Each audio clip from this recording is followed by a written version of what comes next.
Assalamualaikum warahmatullahi wabarakatuh. Nama saya Siti Raudatul Jannah dari Pendidikan Matematika Universitas PGRI Banyuwangi. Saya akan berbagi ilmu tentang pembelajaran berbasis konstekstual. Apa itu pembelajaran konstekstual?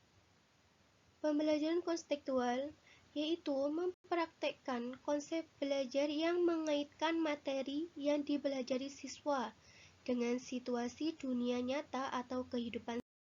Pembelajaran konstekstual saya yaitu bertema sawah. Apa sih sawah itu? Sawah merupakan usaha pertanian yang dilaksanakan pada tanah basah dan memerlukan air untuk irigasi.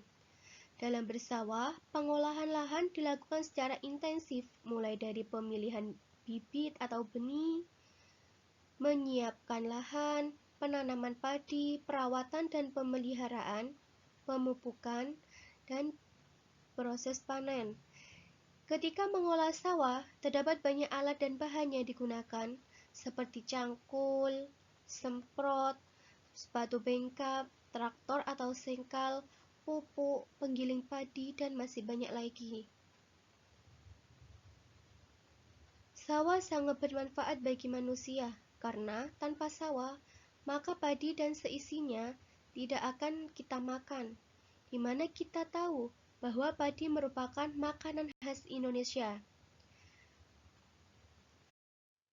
Berbicara tentang sawah, terdapat konsep matematika di dalamnya. Antara lain, ada luas permukaan bangun datar, perbandingan, pecahan, SPLDV, dan yang terakhir yaitu aritmatika sosial.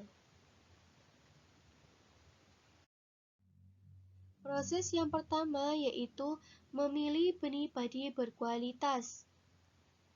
Contoh soal matematikanya yaitu jika diketahui dalam 1 hektar itu artinya luasan 10.000 meter persegi. Jadi, berapa benih yang dibutuhkan Pak Tani jika jarak tanam 25 kali 25 cm? Penyelesaiannya sebagai berikut. Misalkan, benih yang dibutuhkan sama dengan X. Jadi, X sama dengan 10.000 per 25 dikali 10.000 per 25 sama dengan 400 dikali 400. Dan hasil X sama dengan 160.000. Jadi, benih atau bibit yang dibutuhkan sebanyak 160.000 tancap. Proses yang kedua yaitu menyiapkan lahan. Di dalam menyiapkan lahan terdapat konsep matematika yaitu luas permukaan bangun datar. Langsung saja kita menuju ke contoh soal matematikanya. Pak Isnan mempunyai sawah berbentuk persegi panjang dengan ukuran 50 meter kali 40 meter. Berapakah luas sawah Pak Isnan? Penyelesaiannya sebagai berikut. Jadi, rumus luas sama dengan panjang kali lebar. Jadi, luas sama dengan 50 kali 40 sama dengan 2000. Jadi, luas sawah Pak Isnan adalah 2000 meter persegi. Proses yang ketiga yaitu penanaman padi. Dalam penanaman padi terdapat konsep matematika perbandingan. Langsung kita menuju ke contoh soal. Ada 5 orang buruh tani untuk menanam padi di sawah Pak Madun. 1 orang mendapatkan upah sebesar 40.000 per hari. Jika 5 orang tersebut bekerja selama 6 hari, maka berapa uang yang dikeluarkan Pak Madun? Penyelesaiannya sebagai berikut. Jika diketahui 1 orang mendapatkan upah sebesar 40.000 per hari, maka yang ditanyakan yaitu berapa uang yang harus dikeluarkan Pak Madun? Jawabannya yaitu 5 orang dikali 40.000 sama dengan 200.000 per hari.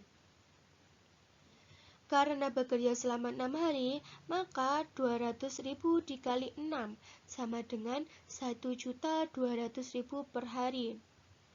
Jadi, uang yang harus dikeluarkan Pak Madun untuk membayar orang tersebut sebesar 1.200.000. Proses selanjutnya yaitu perawatan dan pemeliharaan. Di dalam proses tersebut terdapat konsep matematika pecahan. Contoh soalnya yaitu Pak Togar adalah seorang buruh tani. Setiap bulan ia menerima upah sebesar 840.000. Dari upah perawatan dan pemeliharaan tersebut, 1/3 bagian digunakan untuk kebutuhan rumah tangga, 1/5 bagian untuk membayar utang, 1/4 bagian untuk biaya pendidikan anak, dan sisanya ditabung. Pertanyaannya, berapakah bagian uang Pak Togar yang ditabung?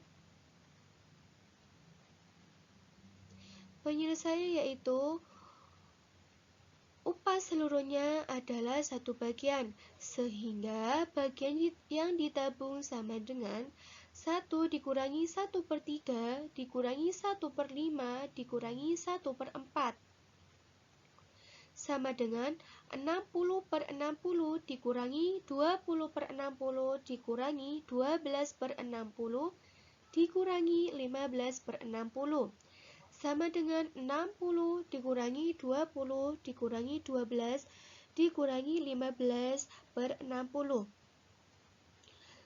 sama dengan 13/60. Jadi, bagian uang yang ditabung Pak Togar adalah 13/60 dari gaji seluruhnya. Proses selanjutnya yaitu pemupukan, di mana di dalam pemupukan ini terdapat konsep matematika, yaitu SPLDV.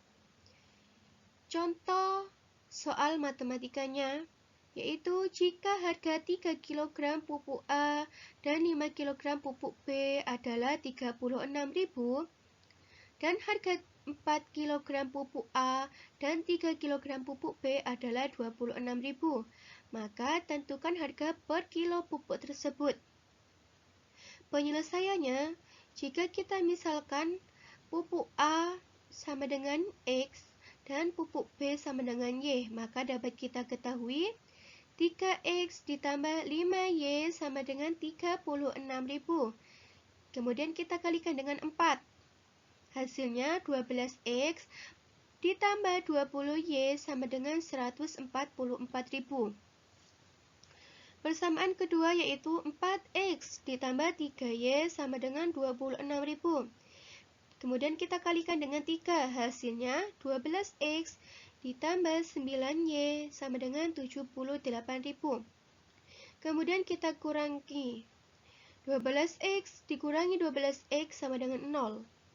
20Y dikurangi 9Y sama dengan 11Y.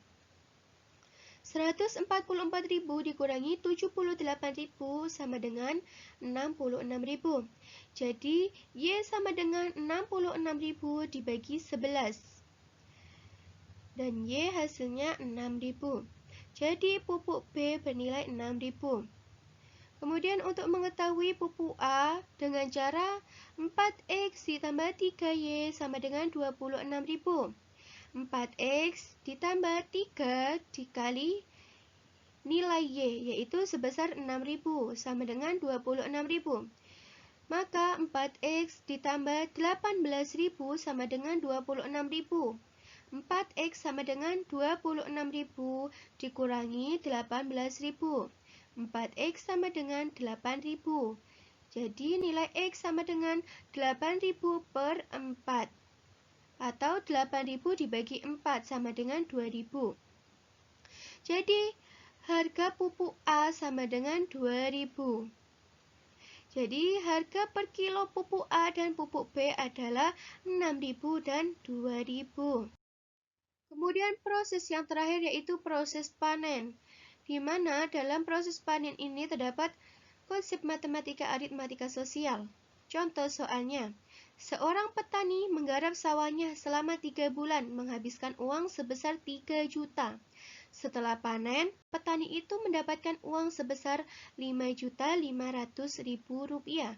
Tentukan persentase untung atau rugi petani itu. Penyelesaiannya, jika diketahui pengeluaran 3 juta dan pemasukannya Rp5.500.000, maka ditanya persentase untung atau rugi. Jadi, karena pemasukan lebih besar dari pengeluaran, maka petani tersebut mengalami untung. Dan rumusnya untung yaitu pemasukan dikurangi pengeluaran. Yang pemasukannya sebesar Rp5.500.000 dikurangi 3 juta. Dan untungnya sebesar Rp2.500.000.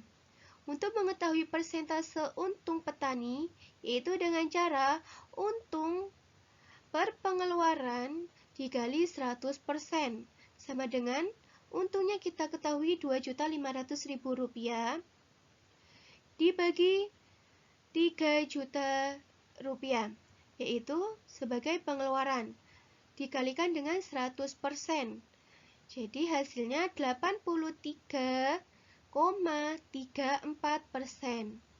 Itulah persentase keuntungan petani sebesar 83,34%. Sekian, terima kasih. Mudah-mudahan meskipun sedikit dapat bermanfaat untuk semuanya. Wassalamualaikum warahmatullahi wabarakatuh.